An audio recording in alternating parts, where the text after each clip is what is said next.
right, so this is a vintage style P90 equipped offset guitar.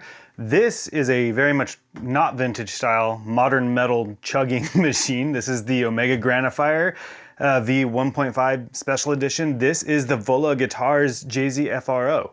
And I figured what better combination, right, for modern metal and grunge, and well, let's just jump into it.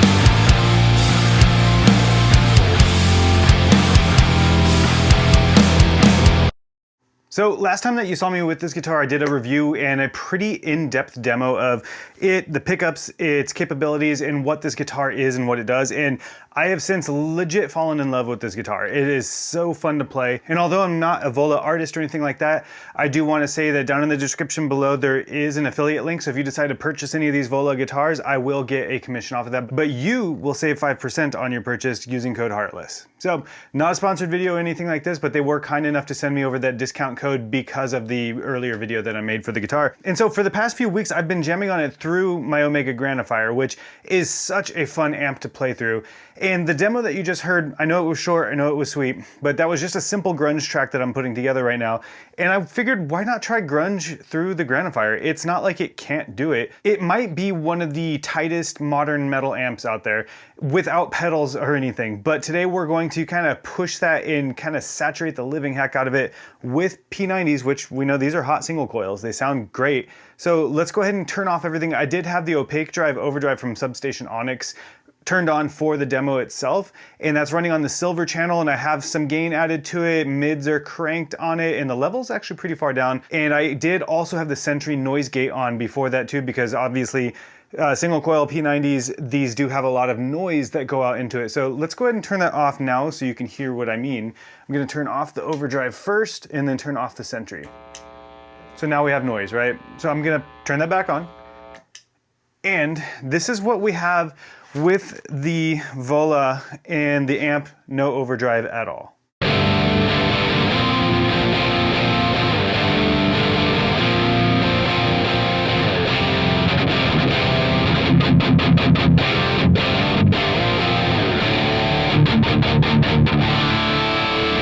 So it can chug as is, but if we kind of mess with some things on the amp, we can give it some more. We have the gain at about noon right now, so it's pretty high up there, but we are on the low gain setting. So let's flip it over to the high gain setting.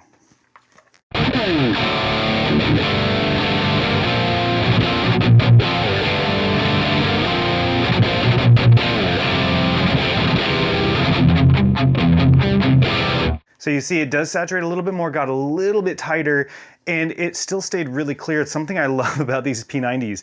They're not so hot that they're driving the amp too much before. I can do a lot of the shaping with the amp itself or with an overdrive pedal. Something that's really cool and I've grown to love about these.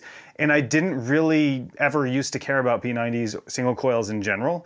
And now I do. It's sounding really cool through the setup. So let's go ahead and add some more gain. I just want you all to hear what this sounds like. Just for reference as well, we do have the master turned up to about noon on the Granophyre, so we are saturating the power amps a decent amount. Any higher than that, and the fan on my captor actually turns on, which is hilarious. This thing, I believe, is 100 watts, 120 watts, I don't remember.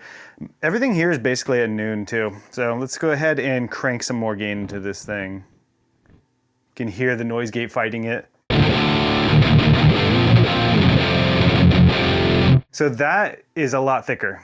Now something cool that we can do is we can turn off the tone pot, which when you delete the tone pot, it actually also deletes its, treble. I don't want to say treble bleed because it's not bleeding the treble, but a tone pot on a guitar does affect the treble side of things. So I'm going to just play a chord and then I'm going to turn it off and play the same chord so you can hear it without me talking.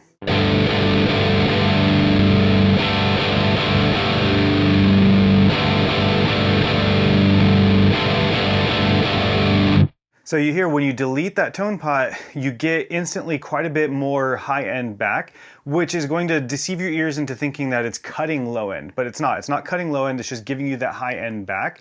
And for some amps, you're not going to want to use that. You're going to want to keep that high end tamed because it will keep it from being too harsh, simulating what you would do if you would normally just roll off the tone knob a little bit, but it's still different. It gives it that bite, gives it that cut. And that's why a lot of my other guitars have only a volume pot. They have no tone pot at all because I don't want them doing that. Those are for modern metal. I don't care for the tone pot.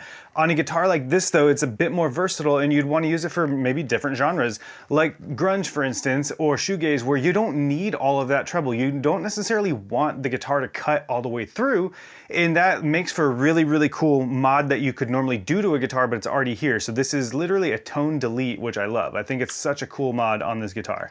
So tone pot is back on. Let's go ahead and introduce the middle pickup by pulling up on the volume pot.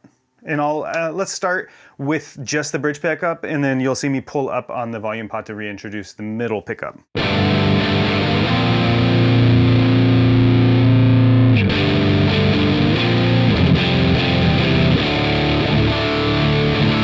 And let's do that on the neck position as well, so just the neck pickup.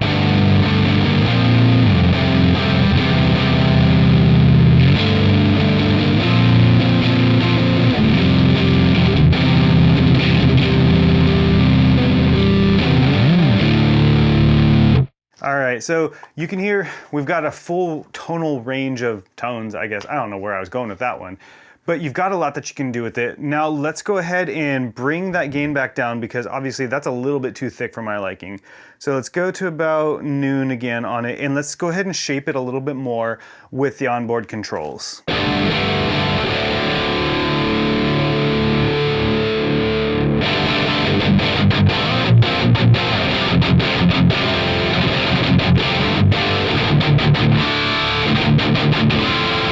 And let's go ahead and mess with the voice switch, so voice in the middle now. Sounds honestly great right there. And then voice all the way to the right.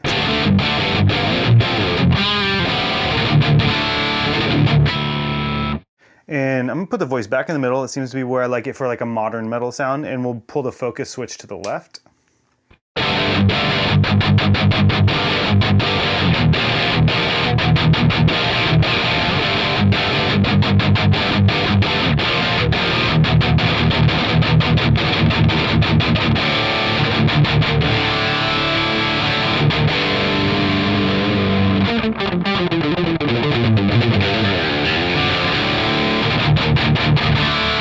All right, now let's go ahead and give the guitar some more juice with the Overdrive.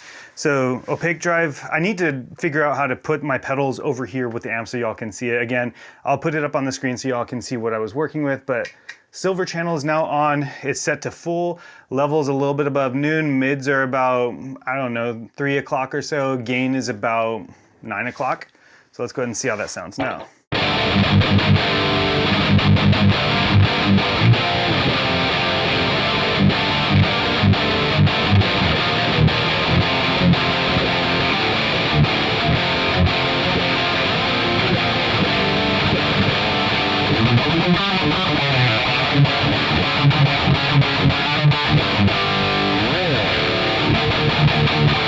Dude, that's legit straight up modern metal. It's not thin, it's not weak. That sounds honestly almost like a humbucker. I know that the Opaque Drive is pulling some weight there because I have the gain cranked up on it and it's on the silver channel, which has a little bit more meat to it, and it's giving it just that extra bit. So my point in all of this is that with a guitar like this, with a couple of good pedals, and you don't have to use an amp as expensive as the Omega Granophyre, you can use it with all kinds of different amps. But the point is, with this kind of setup, it's extremely versatile because P90s can do cleans extremely well. I don't really do cleans on this channel, but maybe in the future. But they can do cleans really well. This obviously does the modern metal thing really well. And adding your flair to it is just sick. This, at first glance, would not be a guitar that most people would buy for modern metal. They would probably buy it for grunge. It fits the aesthetic for grunge, let's be real. It definitely fits that. But I don't know, man. This guitar's been doing it for me. I've been jamming on it nonstop, and now I'm finishing up these grunge songs using the Omega Granophyre. I don't know of any grunge and shoegaze bands out there that have used the Granophyre for their tracks. I might not use it for the clean stuff. The clean is still fairly dirty on this. I might bust out the Invective or something like that for that. or just do a clean like DI straight into the computer. We'll see how it goes out. But I hope y'all enjoyed this video. This has been a fun one. I wanted to show off how this JZ FRO sounds through the Granophyre and just point out how versatile this guitar is. This guitar is definitely a keeper for me. I'm really glad that I bought it. But yeah, let me know what kind of setup you might want to hear this guitar through next, because there's not a ton of videos on the JZ FRO, especially not for these modern metal purposes. So I'd be more than happy to put it through a couple of plugins for you, however y'all want to hear it. This is a fun guitar, man. Again, like I said, there is an affiliate link down in the description below. If you use that affiliate link, it does help me out. And until next time, peace and love, and I will talk to you all in the next one. All right, bye now.